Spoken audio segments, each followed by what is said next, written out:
नमस्ते दोस्तों, आप सभी का हमारे रेड बुक में स्वागत है। दोस्तों, आज का ये वीडियो आप सभी के लिए बहुत ही फायदेमंद और बहुत ही खास होने वाला है, क्योंकि जिस किताब के बारे में मैं बात करने जा रहा हूँ वो किताब पैसे पे लिखी गई दुनिया की सबसे बेहतरीन किताबों में से एक है, जिसका नाम है rich dad poor dad by Robert Kiyosaki. दोस्तों, आप अगर हमारे चैनल पे नए हैं तो हमारे चैनल को सब्सक्राइब कर दीजिए, लाइक कर दीजिए और कमेंट करके हमें बताइए कि आपके लिए और कौन सी बुक लाएं। वैसे हो सकता है कि आपने इस बुक के बारे में पढ़ा हो या किसी से इस बुक के बारे में सुना हो। अगर आप नहीं जानते हैं तो कोई बात नहीं, क्योंकि मैं आज आपको रिच डैड पुअर डैड किताब की बहुत ही खास बातों के बारे में बताने वाला हूँ। जब आप इस वीडियो को अंत तक देख लेंगे तो मेरा यकीन मानिए कि आपके मुंह से एक ही शब्द निकलेगा कि वाह भाई, मजा आ गया, क्या बुक थी। दोस्तों, इसका कारण ये है कि इस बुक में बताया गया है कि अमीर लोग ऐसा क्या करते हैं कि वो और भी ज्यादा अमीर बन जाते हैं, और गरीब लोग ऐसा क्या करते हैं जिससे कि वो और भी ज्यादा गरीब होते जाते हैं। दोस्तों, आज से ही आपका पैसे के बारे में नजरिया बदल जाएगा। तो चलिए दोस्तों, शुरू करते हैं चैप्टर 1 से। सबसे पहली बात कि आपको रिच डैड पुअर डैड क्यों पढ़नी चाहिए। दोस्तों, इस बुक को अकाउंटिंग से रिलेटेड में सबसे फेमस बुक माना जाता है। दोस्तों, बिजनेस और इन्वेस्टमेंट के फंडों को समझने के लिए यह समरी आपके लिए बहुत जरूरी है। इसमें आपको बाजार की ओर से पैसों की प्रैक्टिकल समझ मिलेगी, जिससे आपका आर्थिक जीवन बदल सकता है और आप अपने जीवन में ज्यादा पैसे कमा सकते हैं।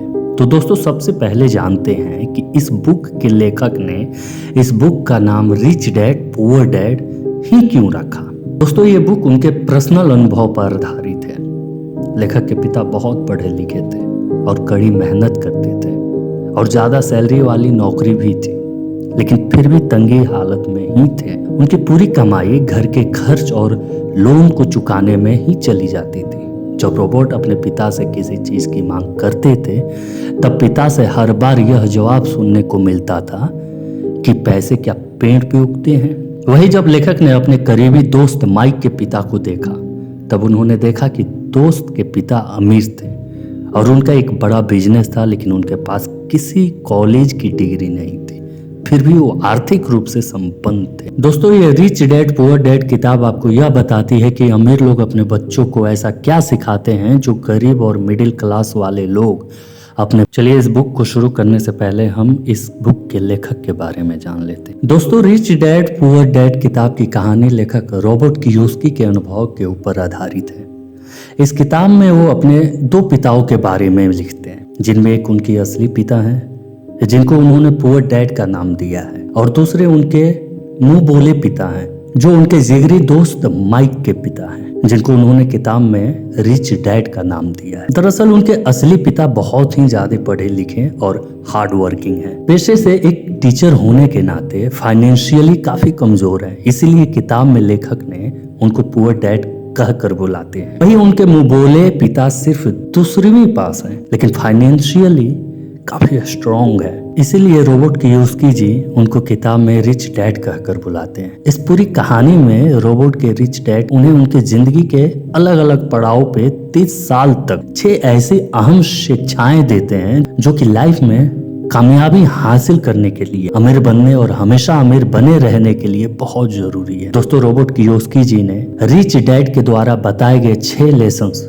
दुनिया के किसी भी इंसान को अमीर और कामयाब बना सकते हैं, फिर चाहे वो इंसान कितना भी कम पढ़ा लिखा क्यों ना हो। तो चलिए जानते हैं किताब में बताए गए 6 इंपॉर्टेंट लेसन के बारे में। अमीर लोग पैसे के लिए काम नहीं करते हैं। दोस्तों, रॉबर्ट के रिच डैड बताते हैं कि दुनिया के ज्यादातर लोग कई दशकों से एक विशेष तरह के सर्कल में फंसे हुए हैं, और रॉबर्ट के रिच डैड इसे चूहा दौड़ कहते हैं। दरअसल दुनिया के ज्यादातर लोगों की जिंदगी सिर्फ अच्छी कॉलेज में पढ़ाई करना, अच्छी नौकरी ढूंढना और शादी करना, और उसके बाद जिंदगी भर अपनी सैलरी से अपने घर और कार जैसी चीजों के लोन भरते रहना। दोस्तों, लोगों को इस बात का एहसास ही नहीं होता कि इस तरह की जिंदगी में वे मेहनत तो ज्यादा करते हैं, लेकिन उनके मेहनत का फायदा किसी और को ही मिलता है। असल में बहुत से लोग इस रैट रेस का हिस्सा बनकर नाखुश भी होते हैं, लेकिन अपने मन के डर, लालच और घर की जिम्मेदारियों की वजह से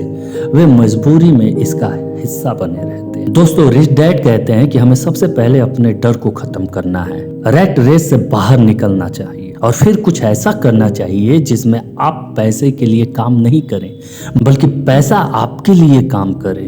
दोस्तों, वो पुरानी कहावत है ना, पैसा ही पैसे को खींचता है। ठीक उसी तरह आपको ऐसा कुछ करने की जरूरत है जिसमें आपका पैसा ही आपको कमा कर दे। लेसन 2, पैसे की समझ क्यों सिखाई जानी। दोस्तों, दुनिया में आपको बहुत से स्पोर्ट्समैन, सेलिब्रिटी और बहुत से लोग देखने को मिले होंगे जो एक समय में तो बहुत अमीर हुआ करते थे, लेकिन आज उनके पास कुछ भी नहीं है। असल में वे लोग इस तरह अमीर से गरीब इसलिए हो जाते हैं कि उनके पास पैसों की समझ नहीं होती, यानी कि उनके अंदर पैसे को मेंटेन और ग्रो करने का हुनर नहीं होता है। लेसन 3, अपने काम से काम रखो। दोस्तों, दुनिया में जब किसी व्यक्ति को उसके पसंदीदा जॉब मिलती है तो वह पूरी जिंदगी भर उसी जॉब को करने का मन बना लेता और बिना कुछ सोचे समझे पूरी जिंदगी उसी जॉब को करने में बिता देता है।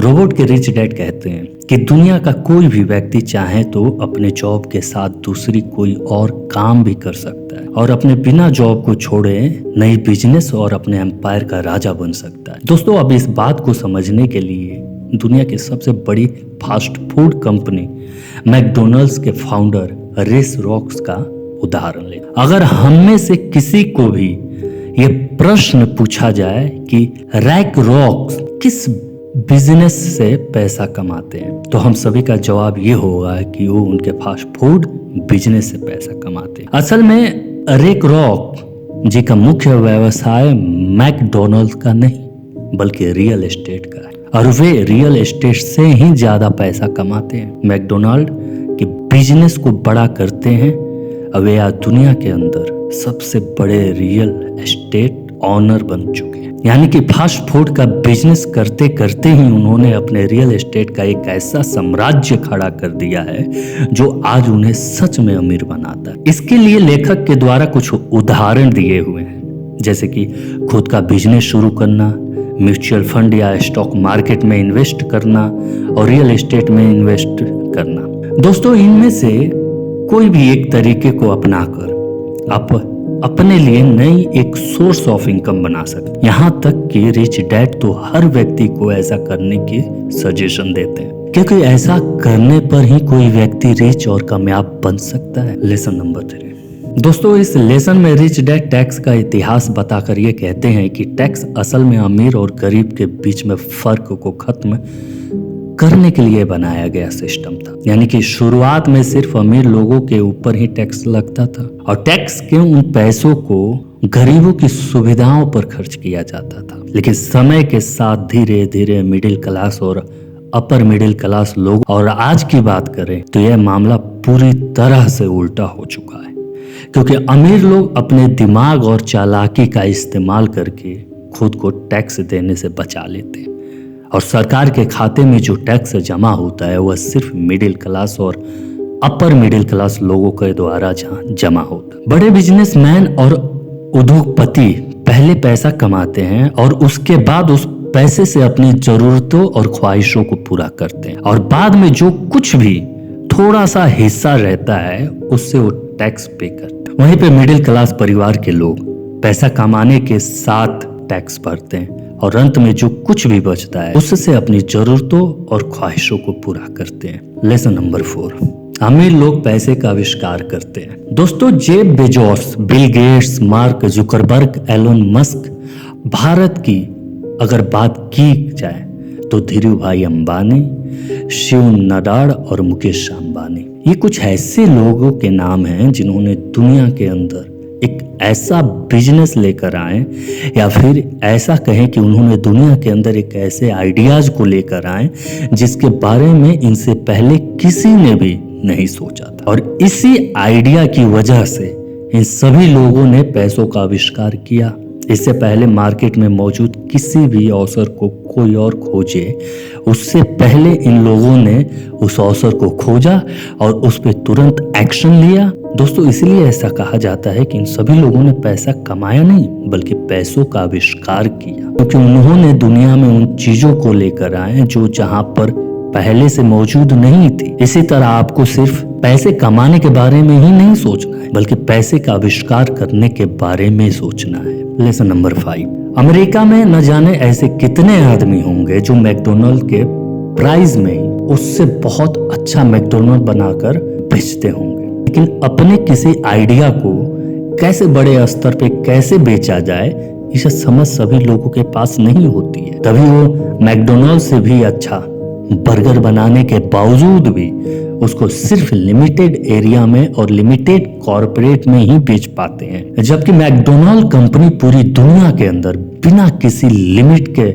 अपने बर्गर को बेचता है। इसी आखिरी लेसन में लेखक हमें यह समझाने की कोशिश करते हैं कि अमीर लोग हमेशा नई चीज और नई स्किल को सीखने का कभी बंद नहीं करते हैं। इसी अच्छी आदत की वजह से उनको हमेशा यह पता होता है कि अपने आइडिया या अपने प्रोडक्ट्स को बड़े लेवल पर दुनिया में कैसे उतारा जाए या कैसे बेचा जाए। दोस्तों, ये थी रिच डैड पुअर डैड की बुक समरी, और आपको हमारे द्वारा बनाई गई video rich dad poor dad की अच्छी लगी हो तो अपने दोस्तों के साथ फेसबुक पर और व्हाट्सएप पे शेयर करें। थैंक यू, धन्यवाद अपना कीमती समय देने के लिए।